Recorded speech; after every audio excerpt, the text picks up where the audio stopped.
Պրոբլեմն այն է, որ Կտրիչ Ներսիսյանը իր արդեն հայտնի խմբակի հետ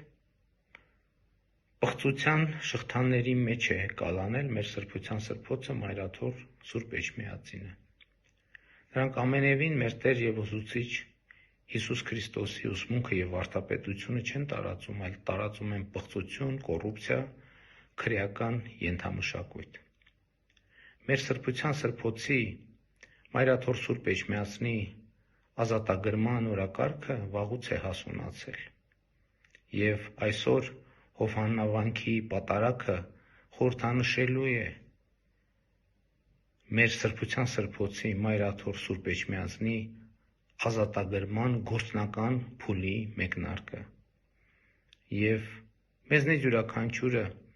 պետք է կատարի իր ընտրությունը, ներառյալ հայաստանյաց առաքելական Սուրբ Եկեղեցու քահանաները։ Սիրում եմ բոլորիդ և աղոթում եմ բոլորիդ համար, և որպես դրա առհավատչա ուզում եմ ձեզ հետ խոսել Սաղմոսով։ Սաղմոս համար 1. Իրական ճշմարտությունը, Սաղմոս Դավթի։ Երանելի այն մարդը, որն ամբարիշտների խորհրդով չի շարժվում, մեղավորների ճանապարհին ոտք չի դնում և հանցագործների հետ համախոհ չի լինում, այլ հաճույք է ստանում Տիրոջ օրենքներից և գիշեր-ցերեկ խորհում է նրա պատվիրանների մասին։ Նա նման է ջրերի հոսանքի վրա տնկված ծառի, որ իր պտուղը ժամանակին կտա, իսկ նրա տերևը չի թափվի, և ամեն բան, ինչ էլ որ անի, կհաջողվի նրան։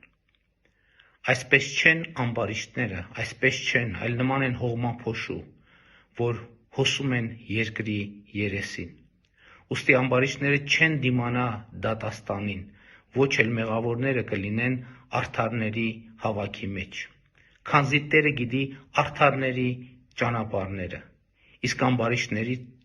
ճանապարհները կորստյան են տանում։ Փառք նահատակներին և կեցցե Հայաստանի Հանրապետությունը։